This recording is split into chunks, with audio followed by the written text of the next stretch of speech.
So we have Kunal sir with us जो कि smart cities हैं। सो सर, इंडिया का क्या प्लान है स्मार्ट सिटीज़ को लेके? What are the aspirations of Indians? India का प्लान तो ये है कि उसके सारे शहर स्मार्ट होने चाहिए, बट ये एक्शन होता है उन शहरों में ही। अगर आप देखेंगे किसी भी शहर को, देश में देखें या विदेश में देखें, the plan to become smart is a local plan because every city is unique. So at the national level, we aspire that all our cities become smart. We are supporting all our cities and state governments in doing that. 100 cities have become experiment grounds where a lot of new templates are getting developed, technologies are getting developed, use cases are getting developed, solutions are getting developed, which will inspire other cities as well.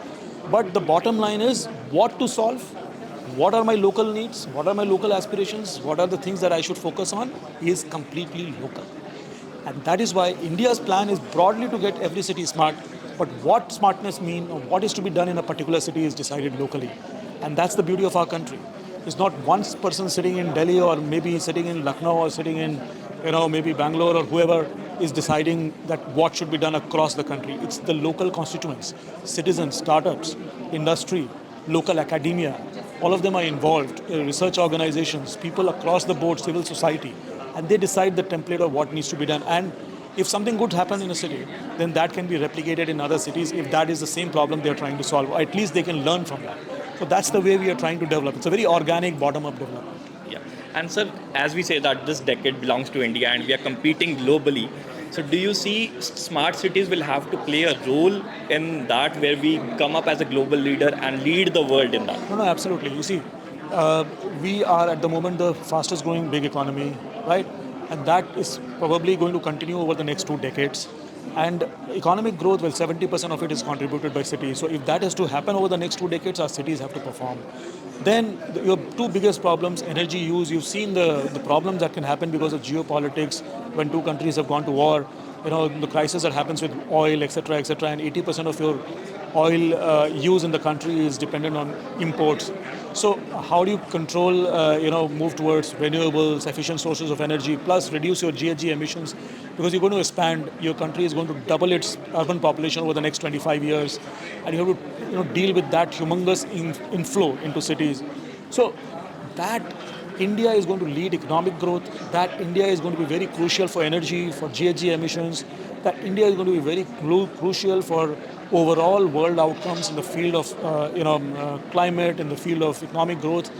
That is what the world is looking at. And the templates that we set today are not only going to inform our country, they're going to inform South Asia, a lot of African countries, and a lot of countries even in the West, because we have a lot of original thinkers, our startups, our innovators. I think we have to move away from the incremental and look at the transformative. And our startups are capable of doing that, and they have shown in different fields, and I think they will show in the field of urban development as well. Thank you so much for your time today, sir. Thank you.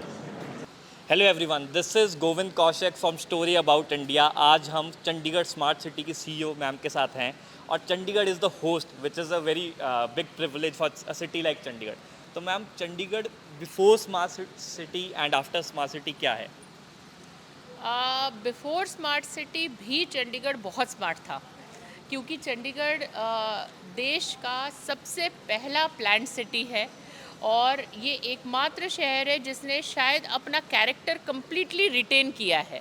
सो मेरा मानना है कि Chandigarh was born smart, लेकिन smart city के initiatives ने data और technology को introduce किया है और न्यू एज स्मार्टनेस लेके आ रही है। ओके मैम, और चंडीगढ़ स्मार्ट सिटी में हमारे किस टाइप के प्रोजेक्ट हैं? अगर हम बात करें ICCC की, तो उसका क्या इम्पैक्ट होने वाला है चंडीगढ़ के ऊपर? क्या इम्पैक्ट हुआ है पिछले 1 साल में कि हमारी ट्रैफिक रिस्पॉन्सिबिलिटी जो सिटीजन्स की है वो बढ़ गई है। लोग रोड ट्रैफिक रूल्स ज़्यादा मान रहे हैं। इसकी वजह से एक्सीडेंट्स और डेथ्स की गिनती में भी धीरे धीरे कमी आ रही है। अगर हम बात करें हमारे पब्लिक बाइक शेयरिंग की, तो डेफिनेटली हमारे कार्बन एमिशन पे फ़र्क पड़ रहा है। ज़्यादातर बहुत ज़्यादा गिनती में लोग साइकिलिंग कर रहे हैं, जिसकी वजह से उसका ऑटोमेटिक कोरोलरी है कि वो 4 व्हीलर या 2 व्हीलर नहीं चला रहे हैं। दिन की करीबन 1500 की हमारी राइड्स है। जो स्मार्ट स्कूल्स है उससे हमारे बच्चे बेनिफिट कर रहे हैं। सीवरेज ट्रीटमेंट प्लांट्स की अपग्रेडेशन हो रही है, जो अगले महीने कंप्लीट हो जाएगी, जिसके बाद शहर का सारा गंदा पानी जो है वो साफ पानी बन के हमारे पार्क्स को सींचेगा और उससे ग्राउंड वाटर रिसोर्सेज जो है वो आपके कम यूज़ होंगे। Okay ma'am, last question. इतनी सारी सिटीज़ स्मार्ट सिटीज़ हैं, so what is to learn from each other? आप एक दूसरे की कैसे हेल्प कर रहे हो और अभी तक क्या फ़ायदा हुआ है?